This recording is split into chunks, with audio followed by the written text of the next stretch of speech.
analysis of the morning slot. Reports have been pouring in from across the centers. Our experts have gone through the inputs, have filtered, made a lot of analysis, and we have come out with the cutoffs, which we have already shared with you. Now we will share the cutoffs with along with the overall feel of how the sections were, right, across in the morning slot, and we'll also do a comparison of the morning slot with the morning slot of the year before, which is CAT 24, right? So without any further ado, let's quickly go through what we have in store. So for CAT 25 morning slot, we are going to do a deep dive and understand each of the sections. All of you know this already. The total number of questions wise, there is no surprise. 68 questions in total, 16 RC, 8 BA, making it 24 in the VRC section, 22 and 22 in Quant. So this 22 in DI came across 5 sets, 2 sets of 5 questions each and 3 sets of 4 questions each. All right. So with that, in terms of any surprises that the CAT 25 morning slot had in store for us, overall, we would say the test was smooth, no surprises in terms of the pattern, minimal reports of difficulties being faced. Yes, there were issues of students not being allowed because they were wearing jewelry and all that, which happens every year, unfortunately, which shouldn't be happening because there were clear instructions from weeks earlier, right? Despite that, some students, unfortunately, had to kind of not take the test or take the test after going through a lot of stress. That is obviously not advisable, right? And overall, yes, we know this. We had the same number of questions in the exam, so compared to last year, so same as last year, so to say. Then let's do a deep dive into the VRC section. For this, I will invite Lakshmi Menon, the head of our English department. So Lakshmi, can you share with the students what the experience has been in the morning slot for CAT? Yeah, thank you, Ramnath sir. So again, no surprises. Okay, as sir said, overall difficulty level was moderate to difficult. To jump the gun a bit, it was very similar to last year's morning slot and evening slot. Okay, the afternoon slot last year was slightly easier. So this was the difficulty level, overall difficulty level. Now we had couple of passages depending on your preferences, okay, would have been slightly difficult to read, what we call the moderately difficult reads, and the 2 other passages were readable. And the question levels also were more or less similar. So if you attempted 2 passages with very, very high accuracy level and otherwise 3 passages with reasonably good accuracy level, and let us say 5 to 6 VA questions, that would have been. So when you say reasonably good, Lakshmi, would you say that would be around what? 70%, 80%? 80%? Yeah. So 80% accuracy level, folks, is what 70%. Lakshmi would call it reasonable or decent. So 2 to 3 passages and about 5 plus obviously would mean 5 plus can mean all 8, but around 5 questions. 5 to 6 questions in VA should give you good percentile, somewhere around upwards of 95, 99. Definitely. Yeah, definitely. Upward of 95. Upward of 95, definitely, and possibly 99 and upwards as well. So, and any other points that you want to share with us on VRC? On VRC, one point, Ramnath sir, is this year, it looks like questions like strengthening, weakening, strengthen if false, strengthen if not false, these questions were there, but not as many as usual. This is one observation. So you think that would have made it slightly easier? Probably, but then it also depends on which passage these students are attempting, students are in. Okay. Yes. And also there were contextual vocabulary questions, okay, including one on a foreign expression. So this has made a comeback after some time. So foreign expressions have not been coming in at all, so but they have made a comeback this year. Okay, folks, that's a new point, or we wouldn't obviously call it a surprise because it's just one question, and it also not an unseen kind of a question ever. So sentence placement, for example, when it made an appearance 2-3 years ago, that was a big surprise, but this is kind of not there last year, but was there earlier kind of a thing. So talking of surprises, odd man out, there was a little tweak there. We had 2 odd man out questions as usual. Now the first odd man out question was the normal one. Okay, 5 sentences are given.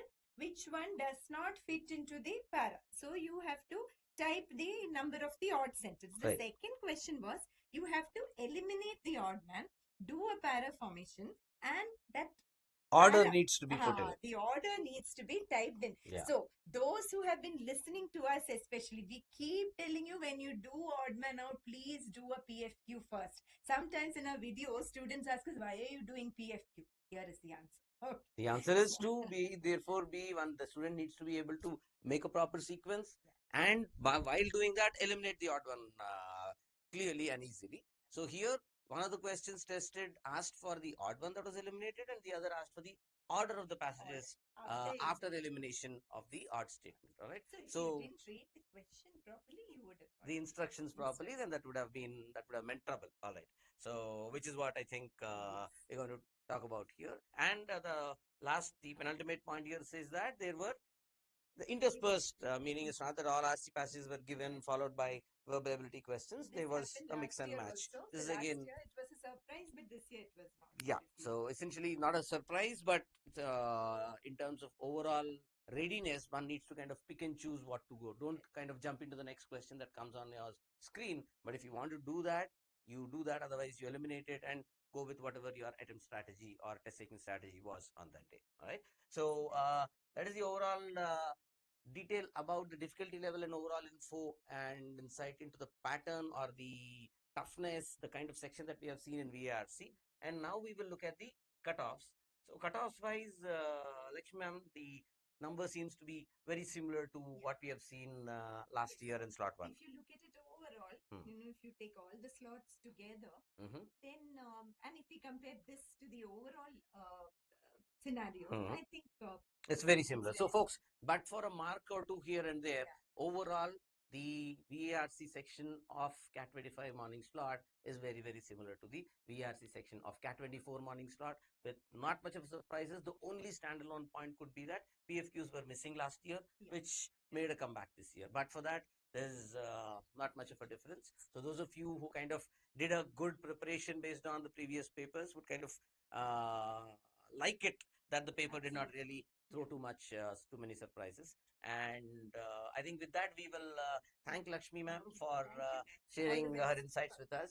And we will now invite Rahul P. Pinnamaneni for, he's the head of our Q&R department. So he will be sharing us insights about to start with the LRDI section and subsequently the quant section as well. So Rahul, over to you. So, those who attempted the exam in the morning slot today would have gone through the VARC section, found that not much was out of order. Things were as predicted, things were going smoothly. Then they get into DILR, and some of them could have been luckier had they got their first set as the radar chart and, the bar chart one. But for those who got it towards the end, it would have been a long and winding and treacherous road, mark my words. After today's DILR section, there would be two kinds of regrets people would be having. One, those who generally scored less in DILR, and those who will be extra regretting because they missed out the easiest set today. Because it came at the end for them. The end. So, some students said, oh, there was also one easy doable set today. I had 3 difficult sets and I gave up and I lost off all hope, at the end of it. Oh, so essentially selecting the right set to attempt. I mean, we tell this to students all the time. Take at least one look at every set. If the first one is looking very difficult and the second one and the third one, there should be hope in some corner of the room. I mean, somewhere in the test, there would be one easy doable set after all, right? So last year, people were saying test takers could do 2 sets or so, and everyone was saying, I couldn't do the third set. I couldn't do beyond the second set. But this time, everyone was saying there was only one set we could do. Even the second one wasn't easy. It was a very steep uphill climb. We had to spend 20 minutes and then we had to discard it and do something else, sort of a thing. CAT has this habit of doing it once every few years. They jack up the LRDI level significantly and then they taper it down slowly over the next few years. So compared to last year, you're saying this year's LRDI is definitely more difficult. Definitely difficult. Definitely difficult. I mean, there could be some variance. I mean, if you're talking about this morning slot potentially being the toughest slot this year, and we don't know, the second and third slots could be slightly easier. Maybe people in the second and third slots could end up doing 2.5 sets as compared to the morning slot people. But that's for normalization to take care of. What we are saying here is the morning slot definitely looks tougher than last year's average slot, without a doubt, because people didn't find any other set easily doable. But last year it was close to 2 sets. Okay. Right. So basically, folks, for those of you taking the exam now in the third slot and watching this video, understand that the key takeaway from this discussion is that you need to quickly glance through all the sets that are there. Just because a set does looks inviting, do not jump on it, because if you can solve it, great, but if you cannot solve it, a huge amount of time will be burnt in that set, while at the same time you are not spending any time, not even looking at the other doable set. Absolutely, absolutely. There are 5 sets, and you burn out 25 minutes on the first 2 sets, only to realize the next 3 sets were actually doable.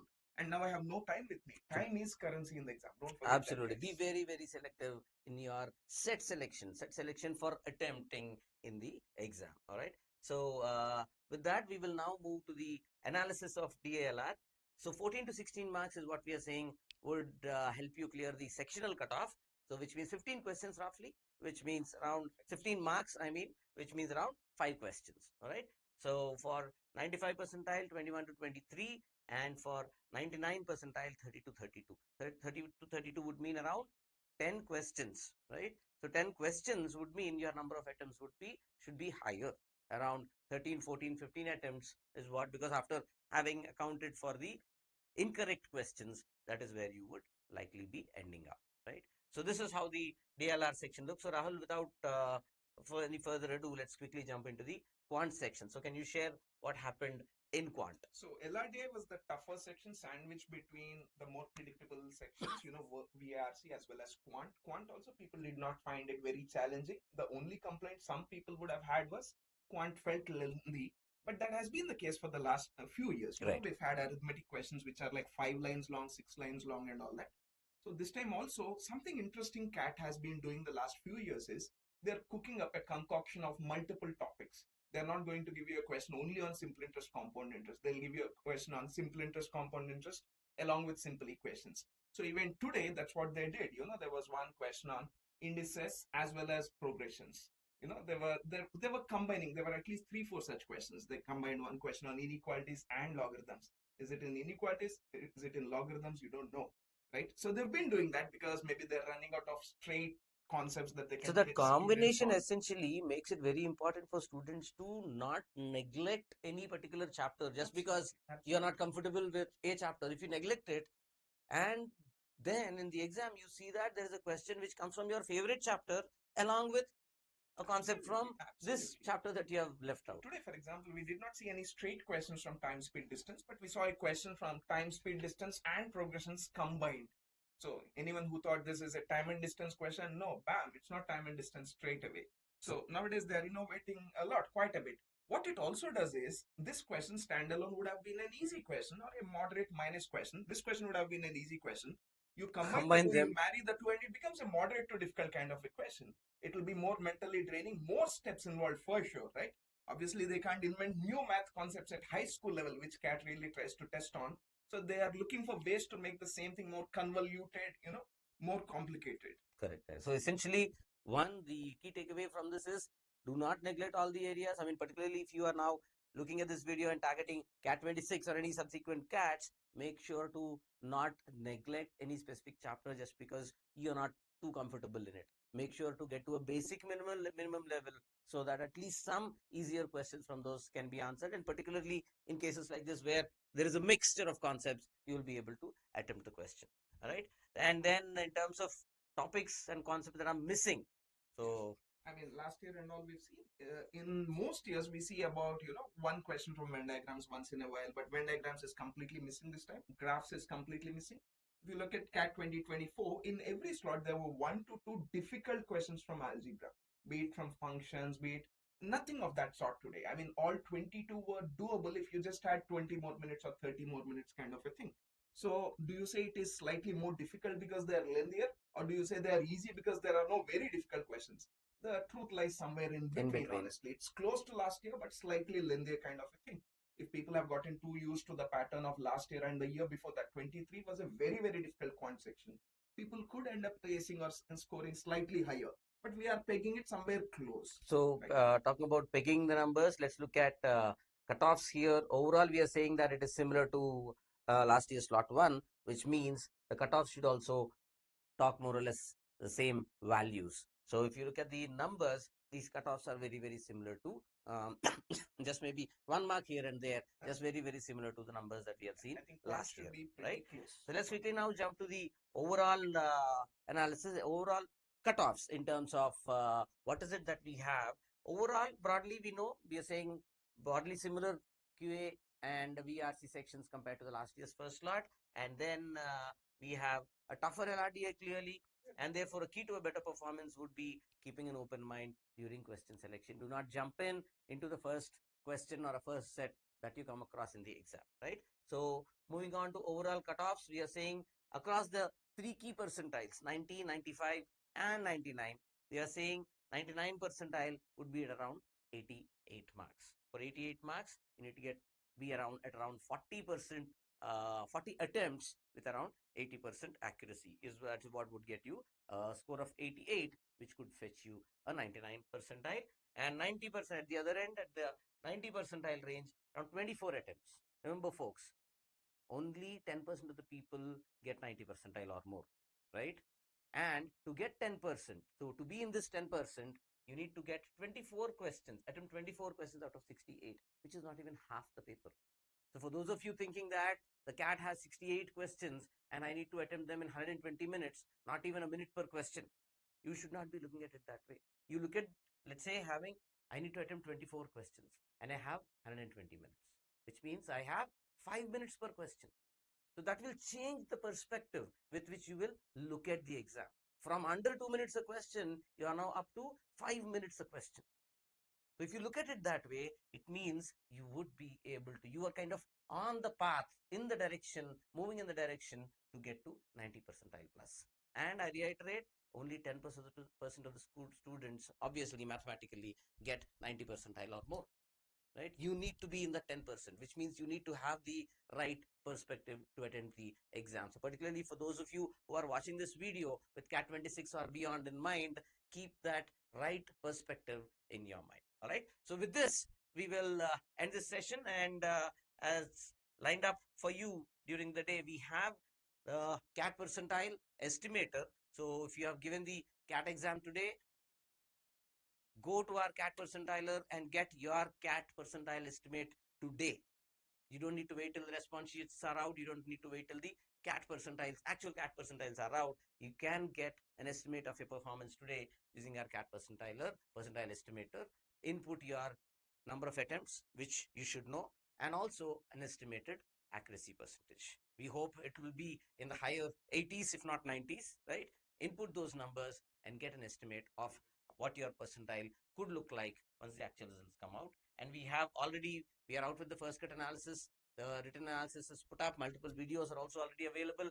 The detailed analysis will be uploaded in the next 10-15 minutes. And once the CAT response sheets are out, we will be live with our score calculator, percentile predictor, and call predictor, right? So do comment in the comment section in terms of what is it that you're going to expect in terms of your percentile, number of attempts, accuracy, and all the best.